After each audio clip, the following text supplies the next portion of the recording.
and my respect to my colleagues. I will just put up my slides for sharing.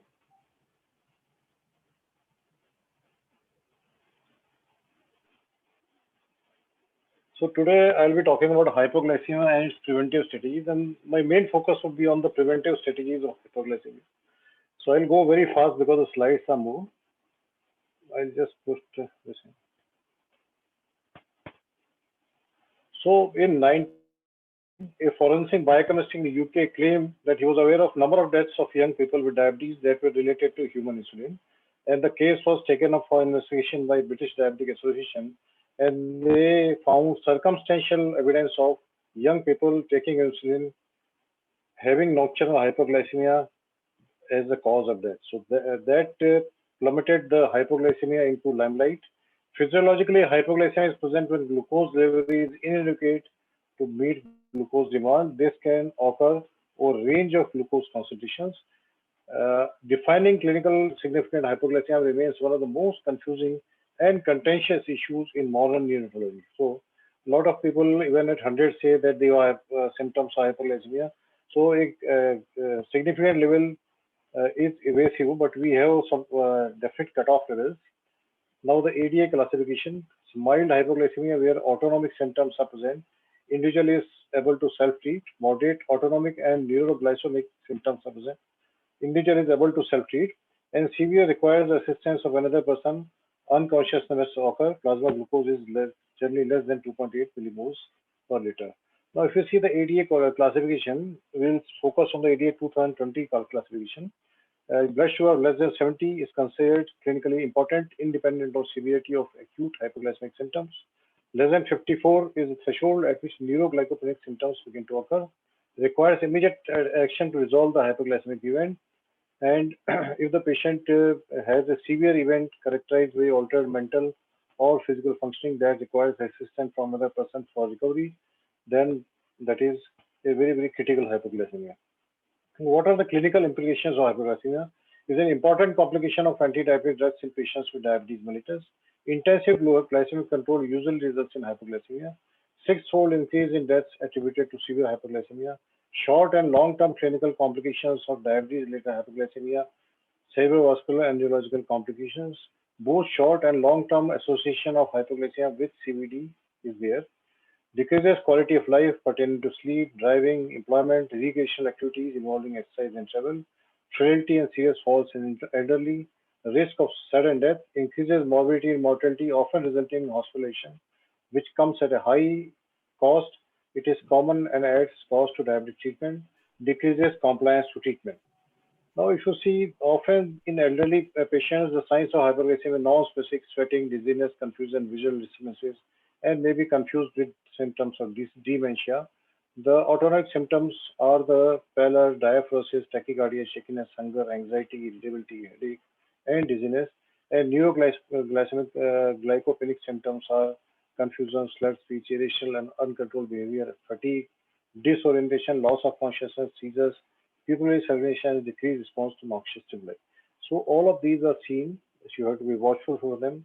So you can have neurocognitive dysfunction, which may be on short term, or if there is recurrent hypoglycemia, you can end up with long-term neurological consequences, as are detailed in this figure.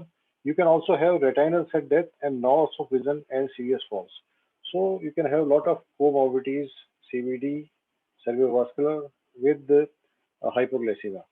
Hypoglycemia is frequently unrecognized by patients. Many episodes are asymptomatic.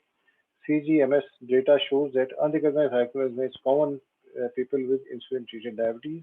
In one study, 63% of patients with type 1 diabetes and 47% of patients with type 2 diabetes had unrecognized hypoglycemia as measured by CGMHS.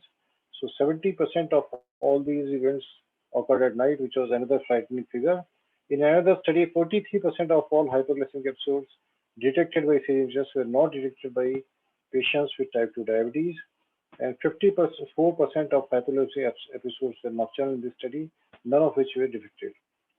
Now, what is the risk of hypoglycemia at night? No symptoms detected during sleep. Categorized response are diminished, may not impair cognitive function the next day. Subjective well-being affected with greater fatigue during exercise the next day. may induce impaired awareness of hypoglycemia the next day, vivid dreams, nightmares, poor sleep quality, morning headache, chronic fatigue, convulsions may occur, and enuresis is also a frequent symptom in children. There is a risk of death from hypoglycemia in diabetes, potential cause of death ever since introduction of insulin therapy, particularly due to cerebral damage. With stringent HbA1c targets set at less than 7%, an increase in proportion of deaths due to hypoglycemia seems likely. Hypoglycemia-induced seizures could conceivably increase the risk of sudden death, more common in epileptic patients. There are similarities between syndrome of death in bed syndrome and sudden death due to epilepsy. Other potential risk factors for sudden death include autonomic neuropathy and hypoglycemia-induced cardiac arrhythmias. Now, if you see the ACCORD trial in the intensive hour, almost 1% of deaths were attributed to CVD factors, and 9% had hypoglycemia as a contributing factor, which led to early termination of this trial. Other studies have suggested that severe hypoglycemia may contribute to death in people with type 1 diabetes in up to 10% cases. Autonomic neuropathy is one of the causes of sudden death. Now, there is a prevalence of hypoglycemia unawareness. If patient gets into recurrent hypoglycemia, he may develop hypoglycemia unawareness. Hypoglycemia awareness affects 20 to 25% adults with type 1 diabetes and 10% of insulin-treated type 2 diabetic patients. Risk of severe hypoglycemia is 3 to 6-fold greater. Broad spectrum of severity. So you have impaired awareness of hypoglycemia is a very critical thing, basically, because the patient may not recognize hypoglycemia and may suddenly go into neuroglycopenic symptoms and death. It decreases compliance with the treatment. It is the greatest limiting factor in diabetes management. It is barrier to optimal glucose control. Impaired awareness of diabetes affects 50% of those more than 25 years of type 1 diabetes.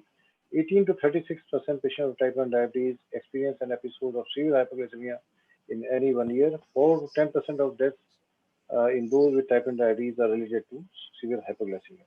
Now, if you see the hypoglycemia and its correlation, you can see it is directly correlated with major macrovascular events, major microvascular events, death for any cause, cardiovascular disease, and non-cardiovascular disease. So this brings up to the preventive strategies that we have to adopt to get rid of this situation. It is most important to know the cause of hypoglycemia. There is imbalance between factors raising and lowering blood glucose. Blood glucose is elevated by food and counter-regulatory hormones and decreased by insulin, oral medications, and physical activity.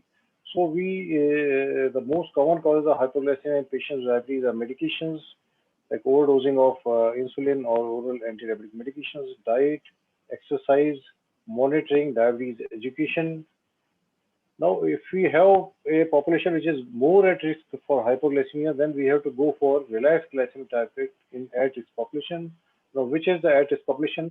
Long duration of diabetes causes complications like presence of autonomic neuropathy that causes hypoglycemic unawareness, nephropathy, liver diseases, decreased insulin clearance. In adolescent and children, they are unable to detect and treat mild hypoglycemia. Elderly, severe cognitive impairment leading to more incidence of hypoglycemia. Intensive diabetes management, it does reduce the long-term CVD risk. However, hypoglycemia risk increases and it reduces the person's quality of life. Substance abuse, drug, alcohol consumption, especially alcohol, increases the insulin sensitivity, reduces the insulin clearance, it impairs the hepatic gluconeogenesis, and all these leads to hypoglycemia and especially nocturnal hypoglycemia, which is dangerous. Impaired renal and liver function, weight loss is a sudden intentional or unintentional weight loss should prompt a decrease in the anti-hyperglycemic therapy. Empty neck syndrome, alone, intelligent, attention-seeking syndrome, patients with psychiatric illnesses, coronary artery disease, and infections, all these are having more propensity for hypoglycemia. In the indoor setting, mismatch of insulin timing, oral secreted drugs, history of severe hypoglycemia in the earlier settings, GA or sedation that places patient in altered consciousness, reduction of oral intake, new NPO status, unexpected transport after injection of insulin, critical illnesses, and the less common risk factors are the endocrine deficiencies, ingestion of large amounts of alcohol, salicylates, sudden reduction of corticosteroid dose like we see in the COVID era, MSAs, reduction of IV glucose, unexpected interventions of enteral feeding or parenteral nutrition, drug dispensing errors.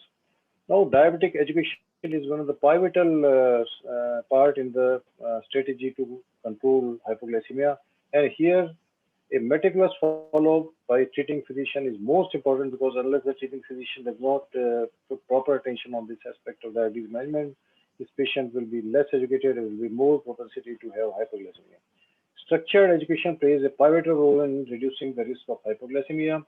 We have to identify the patient has to be told to identify hypoglycemia by educating him about symptoms, by educating him about the blood glucose values. He has to be taught how to recognize and manage hypoglycemia, is learn symptoms, learn response to symptoms, and it should be reinforced by family and healthcare workers. Treat the hypoglycemia and determine cause wherever possible. Now, in this DTTP study done in Germany, they saw 50% reduction in cases of symptomatic hypovolemia with structured 20-hour inpatient training on flexible insulin therapy in 9683 patients with type 1 diabetes. The DEFNE outcomes, DEFNE is a popular diabetes education program in the UK, and it was a long-term one-year observational study of 639 adult patients. What they saw was a 50% reduction in symptomatic hypoglycemia, 40% had restoration of hypoglycemia awareness with DEFNE intervention. And you can see that 2012 to 2017, there is a consistent decline in the prevalence of symptomatic hypoglycemia and a improvement in the hypoglycemia awareness.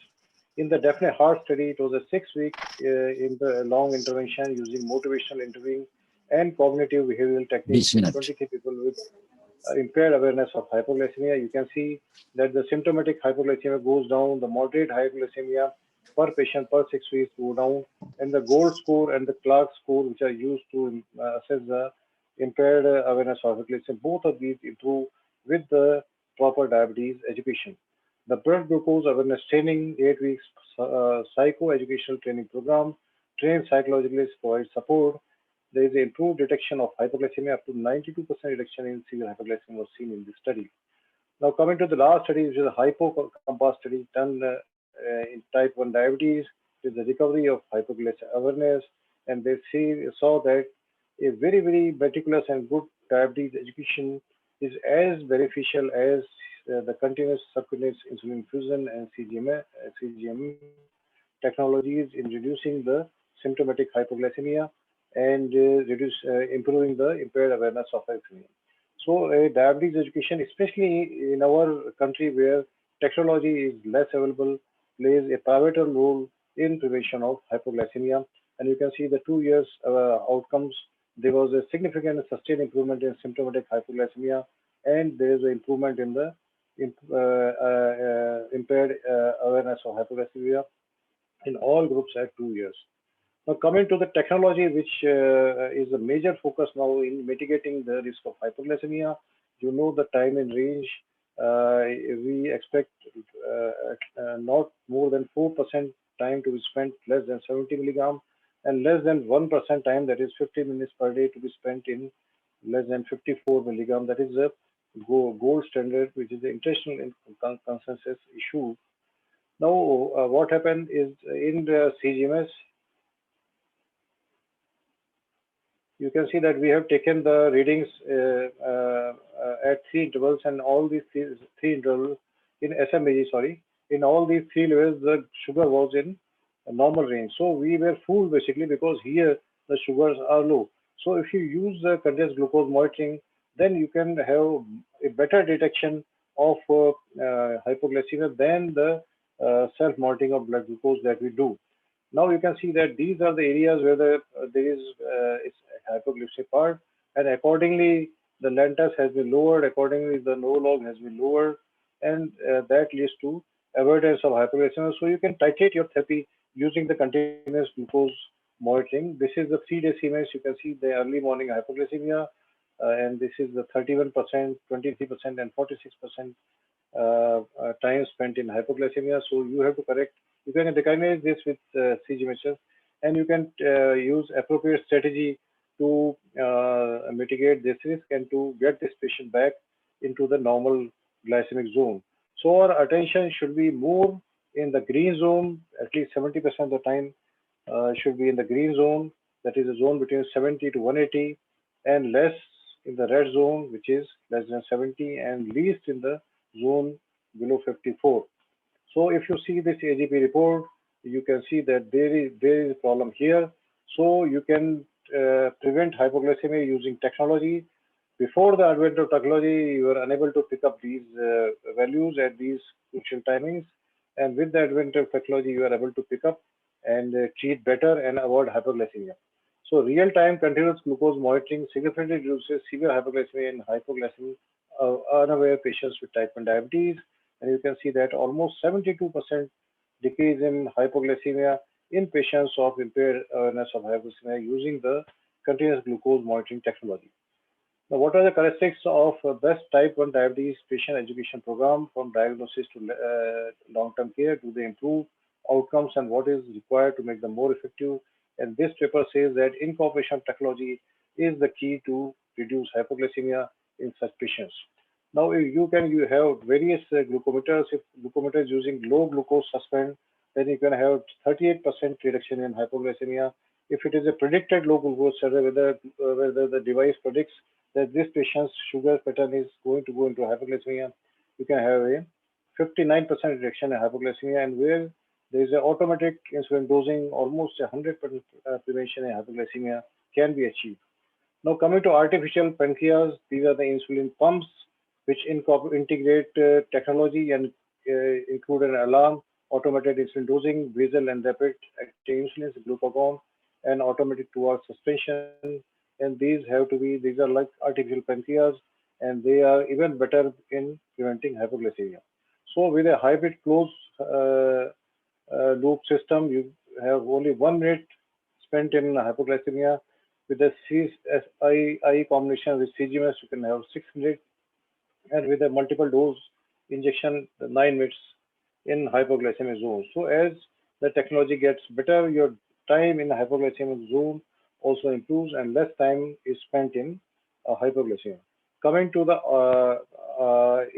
islet transplant in type 1 diabetes, although presently the adverse effects of the required immunosuppression preclude broad application in type 1 diabetes, islet transplantation should be considered as a treatment option for patients with problematic hypoglycemia failing non-transplant indication. So that is one of the key indications of islet and cell transplant. Notwithstanding the beneficial effects of the modern technology, the problem is, as you can see in this study, 92 youths, 32% discontinued this technology because they had difficulty in calibration, number of alarms, too much time needed to make the system work, and technological difficulties, and cost, added on cost in Indian setup. This is a dream basically presently in the Indian setup, although it has a lot of advantages. There are other technologies being invented to decrease hypoglycemic risk. One of them is inhaled insulin, and you can see in this phase type 1 study, there was less time spent in hypoglycemia with intranasal insulin. We have inhaled insulins coming up, intranasal insulins coming. If they at all make it, they are expected to reduce the time in hypoglycemia. There is a new innovation called InPen, which is connected to smart pen. It minimizes hypoglycemia, and is also useful. To summarize, modern technology is playing an important role in prevention of glycemic variability and in prevention of hypoglycemia. Coming to the medications, there is a choice of medication to minimize hypoglycemia in outdoor and indoor settings, which has been put forward by the ADA and all other organizations. And you know the various class of drugs which are least likely to cause hypoglycemia, as are listed here.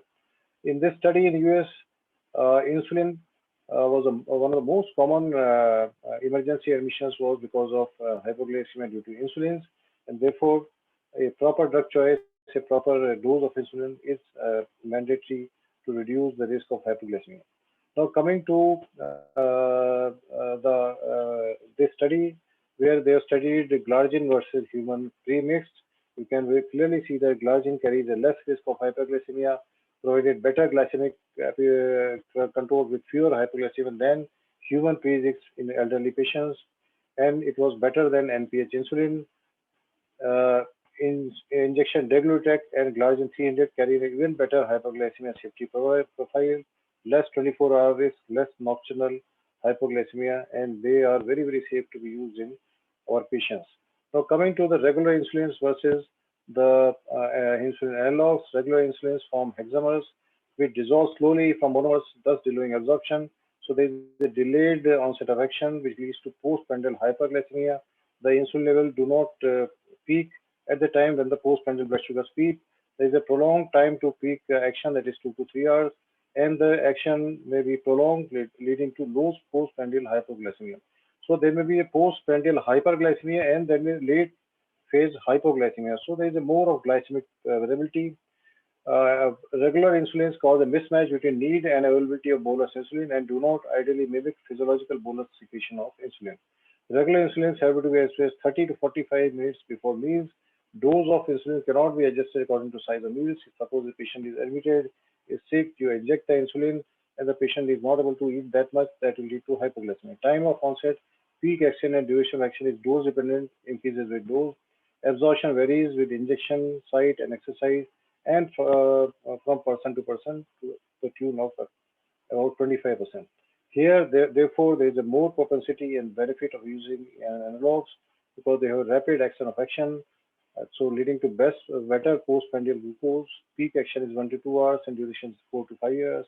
It decreases the risk of late postprandial hypoglycemia, mimics physiological bolus secretion, can be taken just before meal or just after meal. It allows adjustment of insulin dose with size of meal, onset of action, peak action, independent of dose, site of action, exercise. And therefore, this is the preferred insulin to be taken especially in an indoor patient. Now, I have seen that a lot of hospitals are using purely sliding scale for management of diabetes patients. This is very, very fallacious. In indoor patients, widespread use of sliding scale to manage blood sugar in inappropriate patients who are having regular meals leads to roller coaster control of diabetes with propensity to increase hypoglycemia. Timely transition from sliding scale to meal-related blood sugar monitoring and timely institution of basal bolus therapy is necessary in indoor patients. In most patients, bolus or basal bolus therapy from day of admission will be required to avoid hypoglycemia. So only indications of sliding therapy may be a patient who is nil by mouth or who is an RT feeding, where you can also supplement basal insulin for control of hypoglycemia apart from sliding scale. Coming to diet, you have to eat small meals every 3 to 4 hours per day rather than 3 large meals per day. Choose foods with low glycemic index. Reduce or eliminate processed or refined sugars from your diet. Choose complex carbohydrates over simple carbohydrates. Now, coming to exercise, if you are adopting a new exercise schedule or you are increasing the intensity of exercise, that leads to improvement in insulin sensitivity, decrease in the glucose stores in the muscles and liver, which predisposes you to hypoglycemia. This creates a glucose utilization insulin dose mismatch and can increase the risk of hypoglycemia. Lowering the insulin dose or increasing food intake for the meal before planned exercise are strategies to prevent hypoglycemia, and both interventions may be necessary. And this is the chart depending on the low intensity exercise. If you are having a more moderate intensity exercise, decrease the dose of insulin before exercise or eat a snack before exercise. And if you are having a long endurance interval, intermittent checking of sugar and intermittent intake of carbohydrate-rich food, as mentioned in this chart, is necessary to prevent hypoglycemia with exercise. Now, problem with elderly patients, they represent a heterogeneous group with broad range of comorbidities, functional abilities, social organic status, and life expectancy at high risk of recurring hypoglycemia, condition associated with marked morbidity and mortality because of their counter-regulatory mechanisms to hypoglycemia are attenuated, and recurrent hypoglycemia can lead to hypoglycemia unawareness. In addition, polypharmacy is also there. As a result, multiple chronic comorbidities increase the risk of severe hypoglycemia, especially when the patient is taking sulfonylurea or insulin. So the ADA has clearly laid down that it has highlighted individual pharmacotherapy with glucose lowering agents with low risk of hypoglycemia and proven cardiovascular safety, avoidance of overtreatment, simplifying treatment regimens while maintaining HbA1c levels in these patients. Now coming to the last part of the lecture, that is insulin errors. There can be transcription errors, dispensing errors, and administration errors in these patients. You sell like lot of patients before dinner they write BD. So BD may be twice a daily or before dinner. So a wrong abbreviation, or if the orders are not written properly, and many times I've seen that 100 IU insulin being used with 40 IU pen, leading to 2.5 times greater delivery of insulin.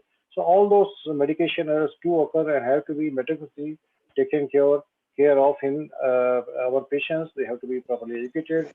Also, the proper timing of administration of insulin, especially where conventional insulin is being used, should be there to avoid hypoglycemia. Now, coming to nocturnal hypoglycemia, bedtime blood glucose levels may predict nocturnal hypoglycemia. Therefore, bedtime self-monitoring of blood glucose to predict and take preventive measures is required. Bedtime snack that is slowly absorbed in NPH is being given, should be given pre-dinner. If NPH is being given pre-dinner, then you can take a bedtime snack, which is slowly absorbed. Moderating alcohol intake at night, contains glucose monitoring system with hypoglycemia alarm. Substitution with better basal insulins like glargine degludec instead of NPH would be in order. So to summarize the talk, we have to individualize therapy, identify the high-risk group prone to hypoglycemia. Don't chase only HbA1c. Contains glucose monitoring and self-monitoring blood glucose to be made more intensive and regular. Glycemic variability to be understood by us. Try to avoid hypos by using medicines which cause less hypo, educate patients more for hypoglycemia, and more CME is required for hypoglycemia. So with this, I end my lecture, and I hope I was in time. No, sir, you slightly overshoot your time. That's fine, but we definitely learned and we stayed alert. None of us